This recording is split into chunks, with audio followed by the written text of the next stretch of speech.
Olá, boa tarde. A paz do nosso Senhor Jesus Cristo, a graça e paz, conforme seja a sua forma de saudar os irmãos. Desde já queremos fazer um convite todo especial, a paz do nosso Senhor Jesus Cristo, Pastor João. Nós já se encontramos aqui para realizar esse programa. Se você vê algumas torcidas que estou com um probleminha de voz, mas nós vamos fazer aí esse programa, amém? E hoje nós vamos trazer um assunto a qual verdadeiramente ele vai trazer um esclarecimento sobre algumas pequenas dúvidas que nós temos. Esse é o motivo desse programa, trazer a luz da verdade às pessoas que têm essa dúvida.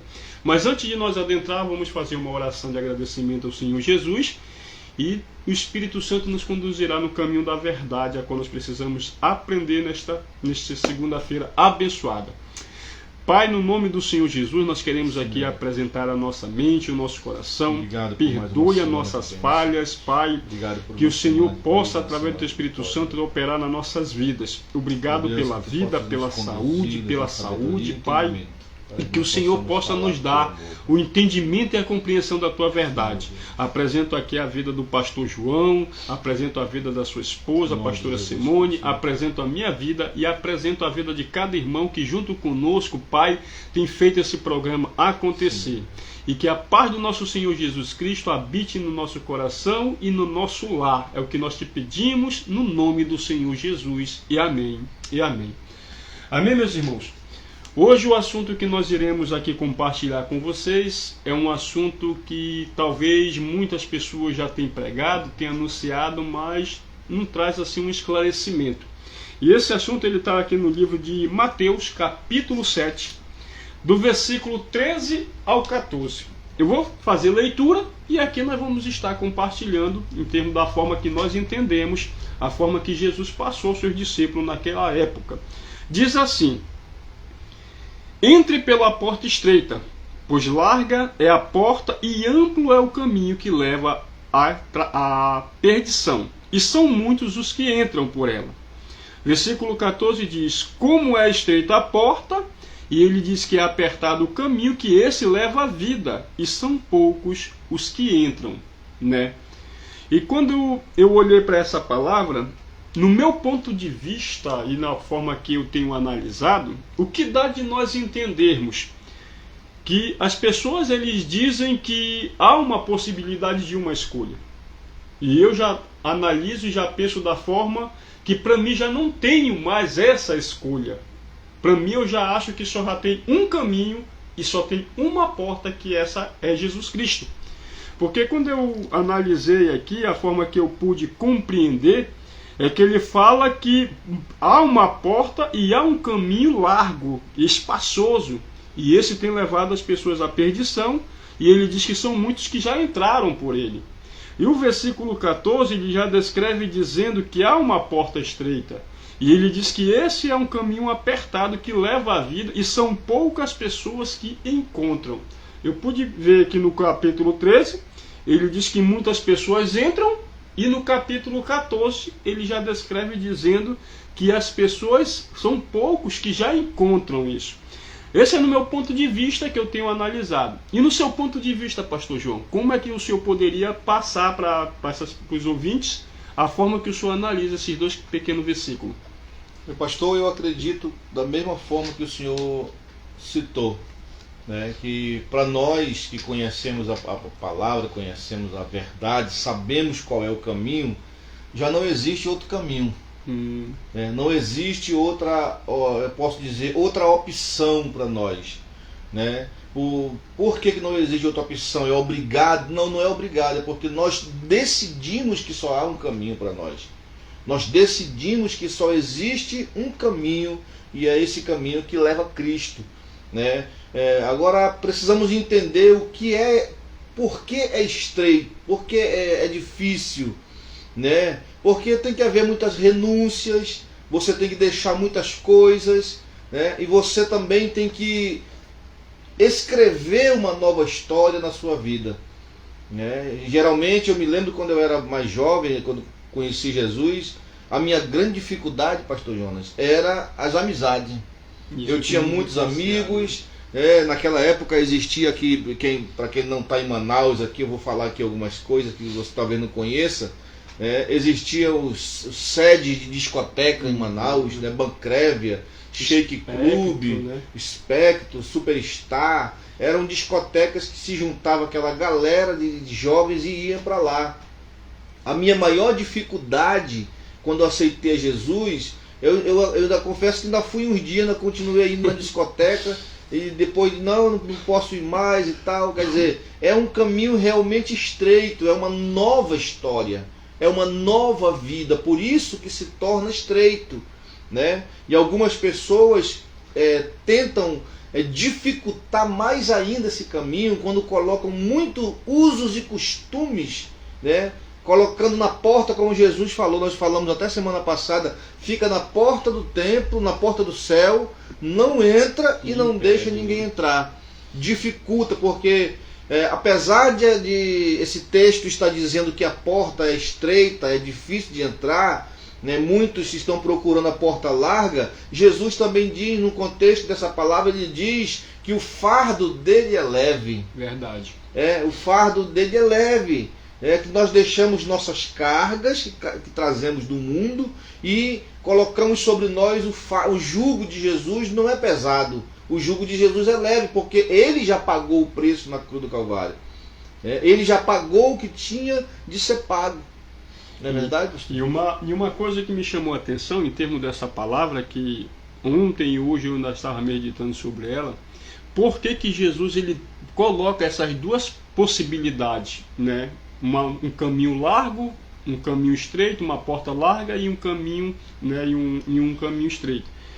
Porque Jesus ele faz uma comparação que para nós, como o senhor fez uma colocação, para nós hoje servirmos ao Senhor Jesus se tornou mais difícil. Por quê? Por que ele bota o caminho largo? O caminho largo ele quer colocar como se fosse o mundo, os nossos desejos carnais, que essa semana, né, nós até falamos sobre isso, as obras da carne. E muitas das vezes a gente quer servir a Deus, mas ao mesmo tempo não renuncia os nossos desejos.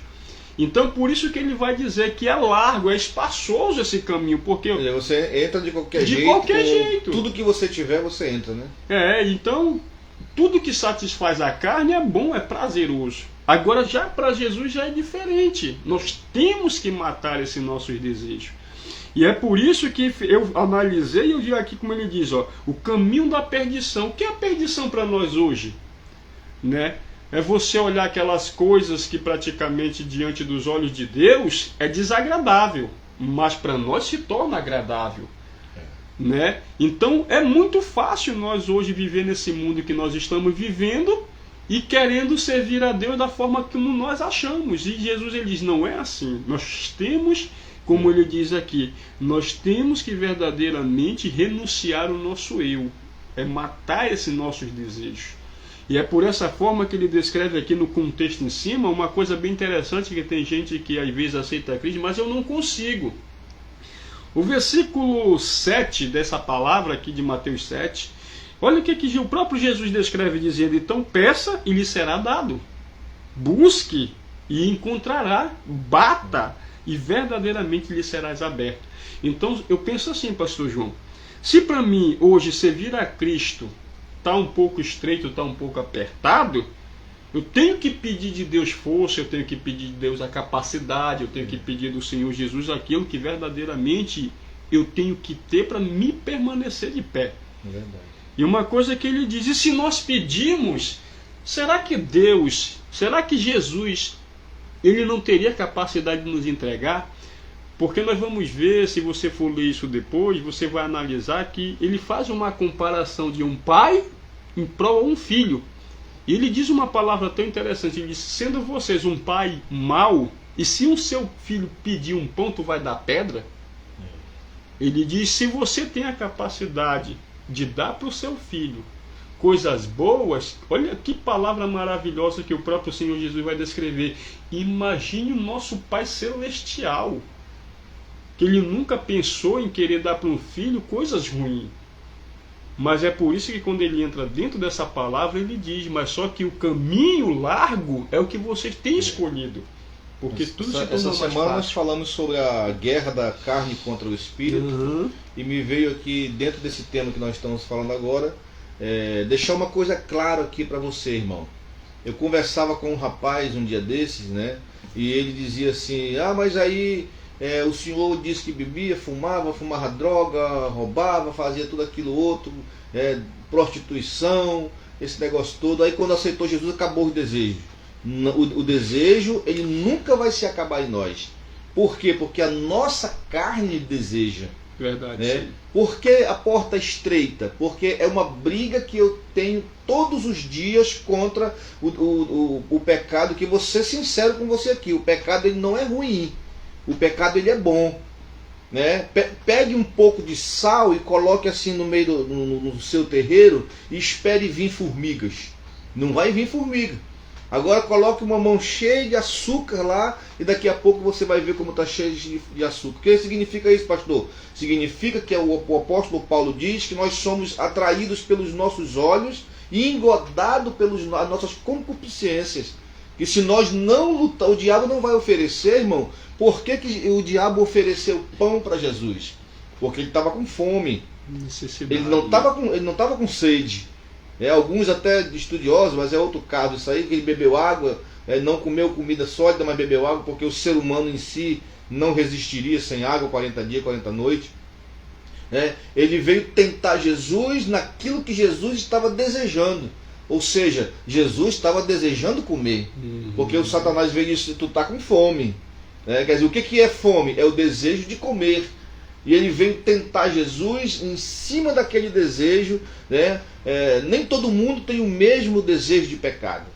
Umas pessoas são levadas ao alcoolismo, outras são levadas à droga, outras são levadas à prostituição, outras são levadas ao roubo. Quer dizer, geralmente uma pessoa que diz assim, mas eu nunca matei, mas tem o vício da mentira. Quer dizer, cada um tem o seu pecado.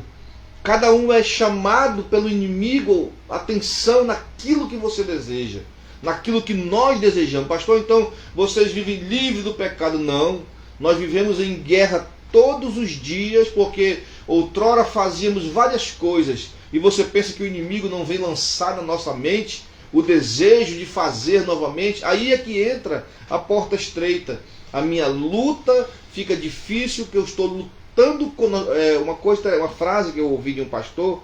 Ele dizia assim, nós não somos pecadores lutando para ser salvos, nós somos salvos lutando contra o pecado. A salvação nossa, ela já é garantida. Isso. Pastor? E é uma coisa bem interessante que essa semana eu estava vendo que um jovem fez uma pergunta para um pastor e disse, por que verdadeiramente a salvação se tornou individual? E o pastor respondendo, ele disse, porque se a palavra está dizendo que nós somos salvos pela graça de Jesus, que todo mundo foi salvo, por que agora se tornou individual isso? Se Adão peca e se um justo veio lá, que no caso foi Cristo, e trouxe a salvação, aí o pastor respondendo para ele, sabe por quê? Porque a palavra diz que pelo esse homem que entrou o pecado, fez com que nós se afastássemos da glória de Deus. E por que se tornou uma salvação individual, irmão? Porque uma palavra que o pastor João citou aqui bem interessante. Cada um de nós cometemos pecado diferente. Então, o pecado de pessoas que têm um desejo por homicídio é diferente de um homem que tem um pecado pelo álcool. Mas que diante de Deus não deixa de ser pecado, mas com diferenças. Então o que vai acontecer? Deus não vai poder me justificar ou me punir pelo um pecado que outra pessoa tem que eu não tenho. E outras pessoas também têm o hábito de dizer, mas ele peca dessa forma e eu já não peco nisso, mas falha em outras partes. Né? E é por isso que essa palavra vai dizer claramente aqui para nós por que se tornou estreito isso, irmão. O senhor falou algo interessante, me abriu algo na mente aqui. Por que se tornou a salvação individual? Por um homem entrou o pecado e por um entrou a salvação, né? Veio a salvação.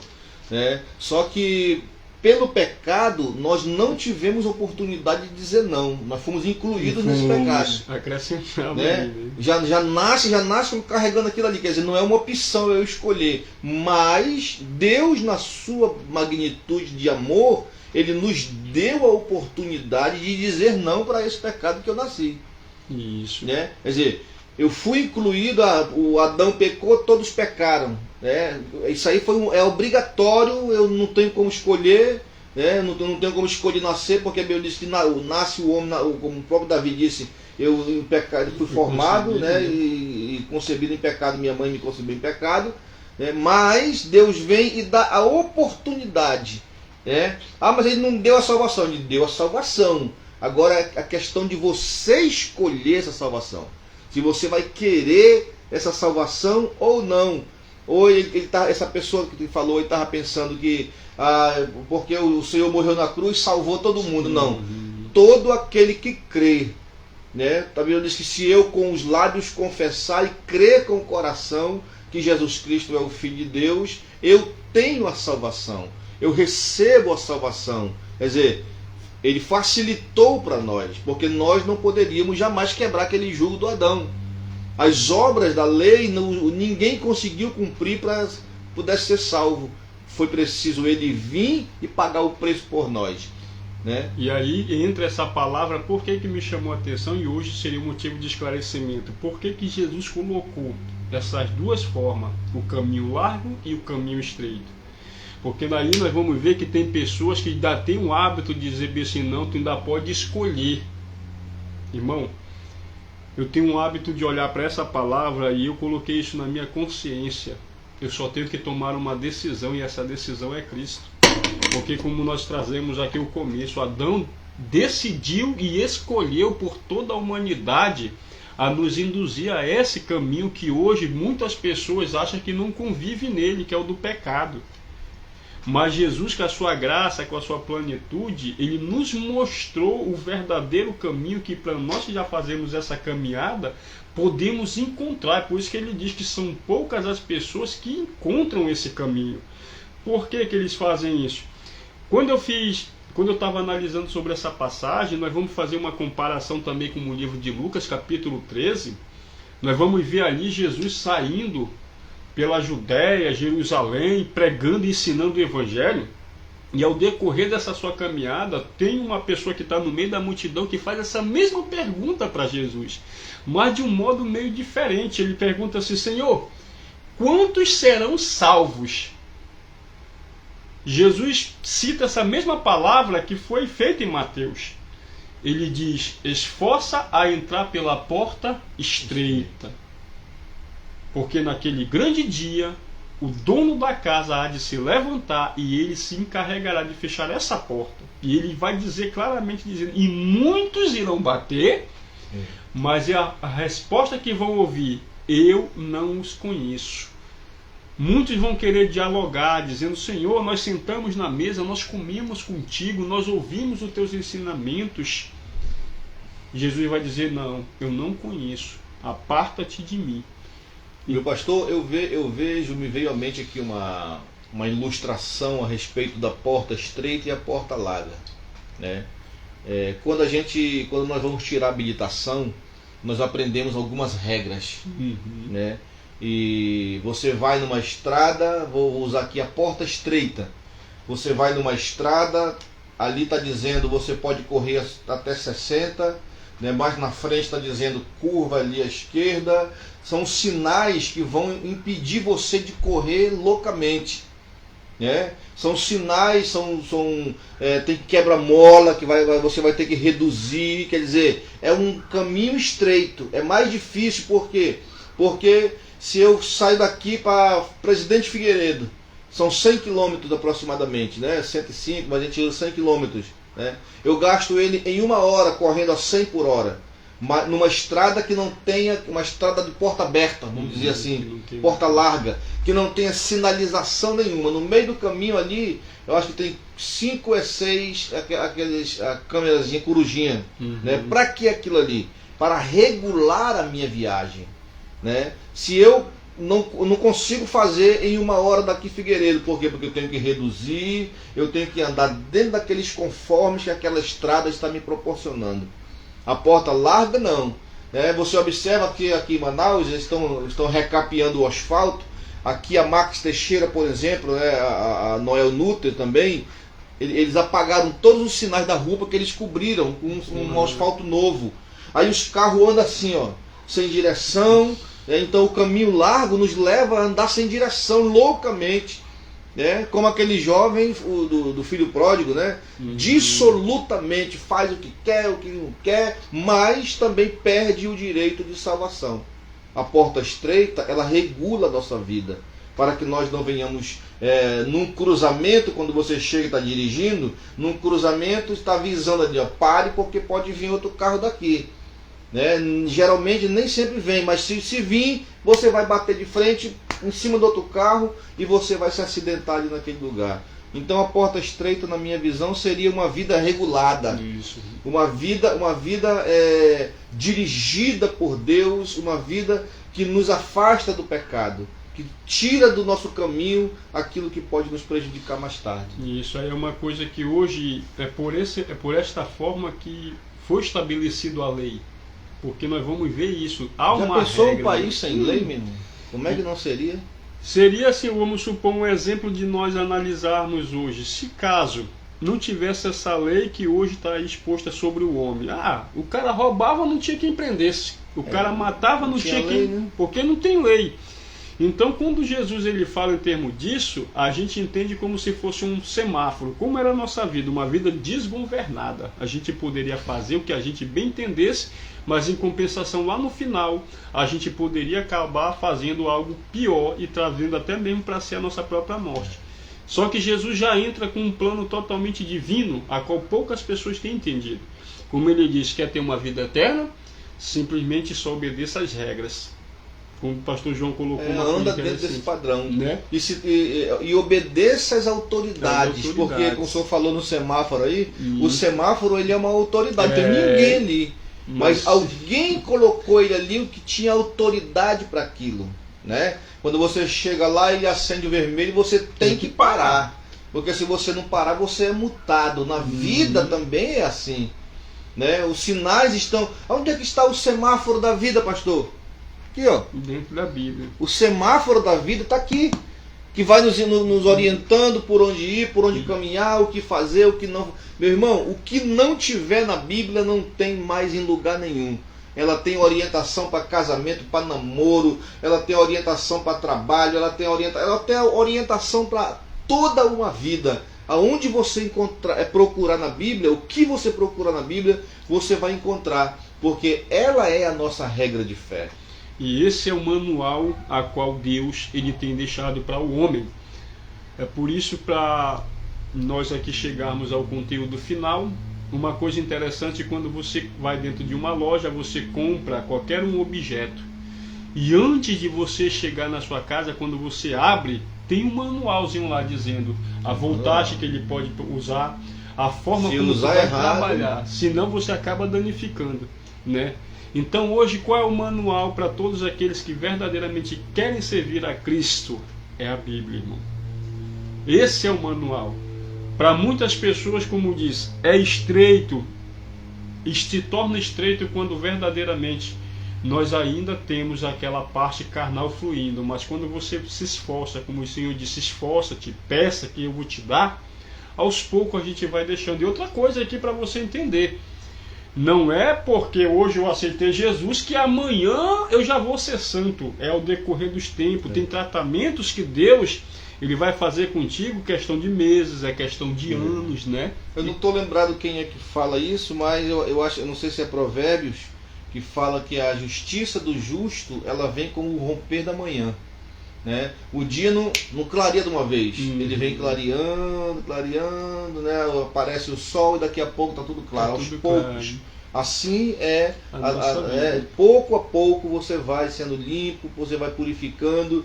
Cada vez que você tomar um banho, você vai ficando mais limpo, através da água que é a palavra de Deus.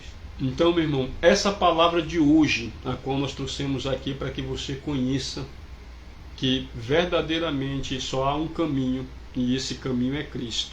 É por isso que ele deu essas duas comparações. Um caminho nós já trilhamos desde o princípio, que foi Adão que decidiu por toda a humanidade nos conduzir ao pecado. Mas Deus está nos dando a oportunidade de verdadeiramente nós encontrarmos essa porta, encontrarmos esse caminho e sair dele. Porque lá no final o resultado vai ser doloroso. quando essa pessoa perguntou, quando ele disse, esforça-te para entrar pela porta estreita, Deus ele tem nos mostrado que eu tenho que ter a convicção e a certeza se verdadeiramente eu estou adentrando por esta porta. Ah, mas o pastor está ali, está conversando com o pastor João. O pastor João tem que ter a convicção e a certeza se ele também vai estar passando por esta porta. Com certeza. Eu não tenho que, porque o pastor João está entrando, eu vou entrar se eu não fazer nada. A palavra é por isso que a salvação ela se tornou desta forma. Ele se esforça para entrar, eu tenho que me esforçar para entrar e você também tem que se esforçar para entrar por essa porta. Porque naquele grande dia todos nós vamos estar diante desse nosso Senhor e não vai ter argumento. Na verdade, ninguém vai conseguir salvar ninguém. Né? Ninguém você pode ser o vaso mais ungido que tem, mas você não consegue salvar teu filho. Você não consegue salvar tua mulher. Eles têm que tomar decisão. Deixa eu só comentar algo que aconteceu há um tempo atrás, aí, enquanto eu era diácono, ainda me lembro disso, que todo aquele que aceitar a Cristo como Salvador, ele tem direito à vida eterna. Filho de crente não é crentinho. Ele tem que se converter também. Verdade. O que aconteceu? Eu fui pregar numa determinada igreja, ou era a igreja que eu congregava, não lembro bem, faz muitos anos, 97, 98.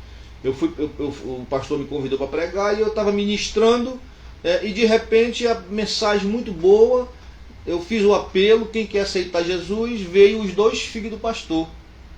Um jovem de 12 anos, o outro 14 mais ou menos, vieram chorando na frente. Aí as pessoas, mas é o filho do pastor. Ele é filho do pastor, ele não é crentinho. Ele precisa ter a salvação dele individual. E depois, quando eles vieram à frente, eu também me assustei um pouco, mas depois eu entendi, Será que os filhos do pastor estão desviados? Não, eles foram criados na igreja. Às vezes as pessoas podem dizer assim, eu fui criado na igreja, mas você aceitou a Jesus como Salvador de sua vida? Ser criado na igreja não quer dizer que você vai ser salvo, não. Você tem que confessar a Jesus como Salvador. E eu orei por aqueles jovens, o pai dele veio, o pastor abraçou eles e tal, e muita gente não entendeu depois, aí o pastor pegou o microfone e foi explicar. Filho de crente não é crentinho. Ninguém é criado na igreja. Eu aceitei, o meu pai é crente desde que eu nasci, eu não preciso. Precisa confessar com seus lábios que Jesus Cristo é o Filho de Deus. Isso. Amém? Isso. Nosso tempo é muito curto, já se passou o nosso tempo. Muito obrigado, meus irmãos. Que Deus dê uma semana de vitórias, que Deus dê uma semana de bênção na sua vida. E nós vamos estar aqui todas as 4h30 da tarde. Comente, compartilhe esse like para que nós possamos chegar a mais pessoas. Se inscreva também, eu quero fazer o convite para você. Se inscreva no nosso YouTube, no meu YouTube, Pastor João Pinheiro. Pastor João Pinheiro é o nosso YouTube. Você se inscreve lá e ainda concorre a uma caneca abençoada como essa aqui. Tá bom? Eu vou conferir lá quantas pessoas estão se inscrevendo, e aqueles que se inscreveram eu vou mandar fazer uma caneca como essa, com o seu nome, e vou sortear para você, para que você possa também participar do Café com Fé juntamente conosco. Que Deus em Cristo te abençoe. Então, irmão, compartilhe essa live, seja também um mensageiro do Evangelho, da forma como nós estamos fazendo. Se você compartilha, outras pessoas que estão ali em volta do seu Facebook, aonde você vai compartilhar, também há de ver essa mensagem. E juntos estamos aí para pregar a palavra de Deus a essas pessoas. Manda um alô para minha irmã aí, Helena Braga. Um alô aí para Helena Braga, que está nos prestigiando aí, minha irmã de sangue. Irmã do Pastor João aí, minha querida, seja bem-vinda. Toda vez que você puder aí entrar, compartilhar, quiser deixar sua mensagem aí, veja também aí o que nós possamos melhorar. Aqui, que Deus continue abençoando vocês. Amém. Amém. E que Deus também possa retribuir essas mesmas bênçãos para você, tá?